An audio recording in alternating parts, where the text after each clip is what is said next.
What's up, everybody? And today we're doing another reaction video. It's for Mr. Olama Arts. This is Mr. Nightmare's story, but it's going to be animated. It says hide and seek stories animated.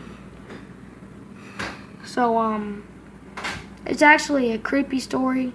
I've watched a little bit of it, so I'd hate to be a creeper.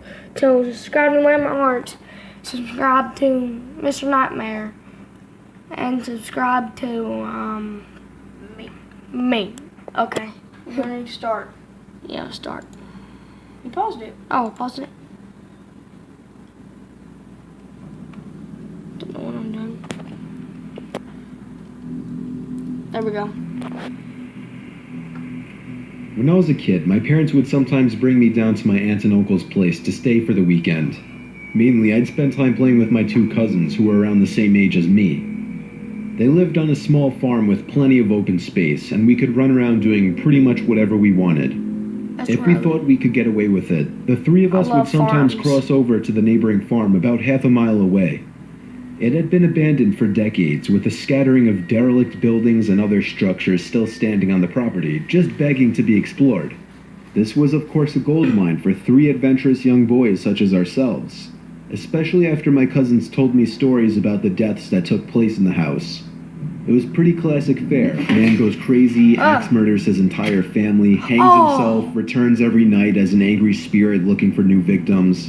Good, grisly stuff. Holy frick. Even at that age, I knew they were probably making it up, or at least embellishing old rumors. But seeing as how the setting lent itself so well to such tales, I allowed myself to buy into it. One afternoon, we decided to play hide and seek. When it was my turn to hide, I ran off for a flimsy brown barn that had living quarters on top and climbed the stairs looking for a good spot.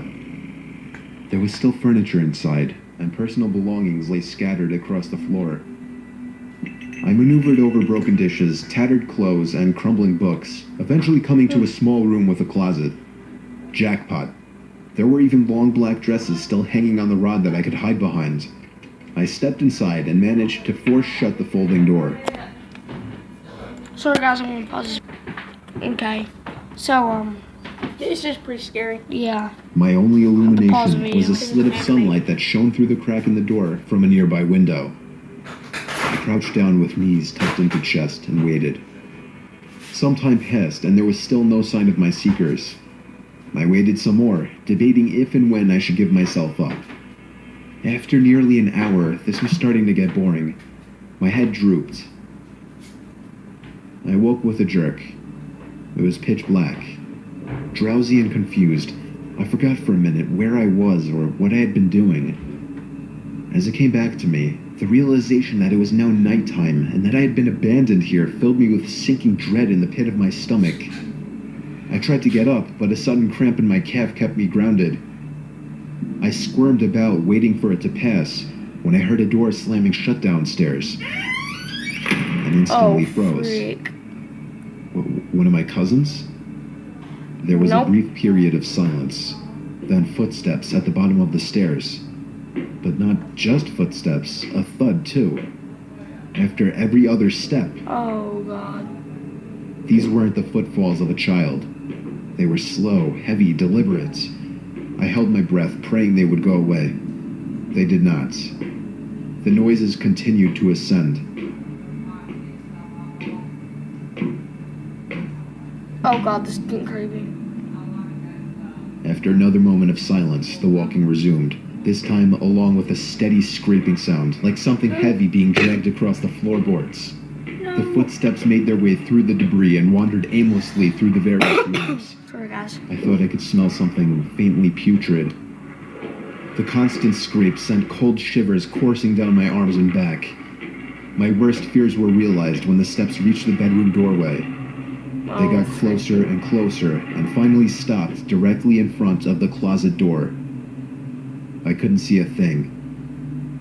After an agonizing pause, they continued on, over to the other side of the room and out the doorway again. They faded away down the hallway. I waited for what seemed like an eternity. There were no more sounds now, and I was trying to build up enough courage to open the door and flee. Three things happened simultaneously just then. I was bombarded with a smell I can only describe as fresh roadkill.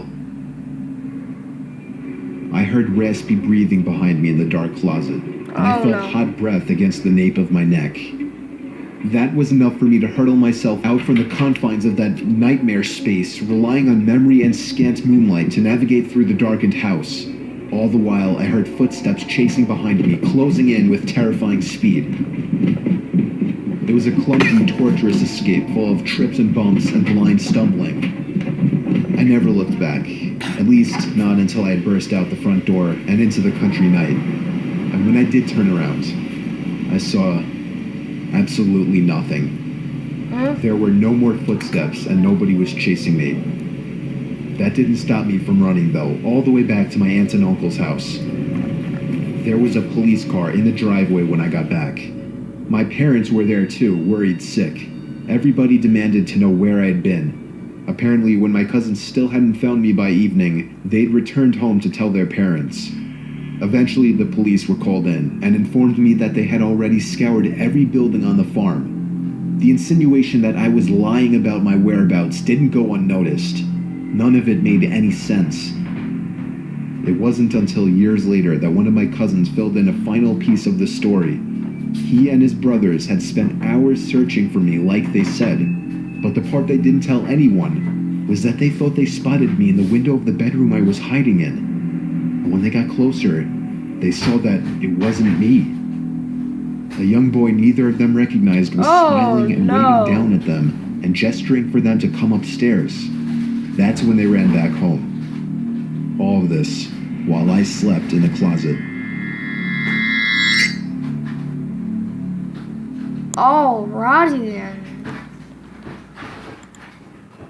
Okay, that was scary, wasn't it? I never watched the other part of it. I only watched like a little bit of it, so yeah. Hope you guys enjoyed this video.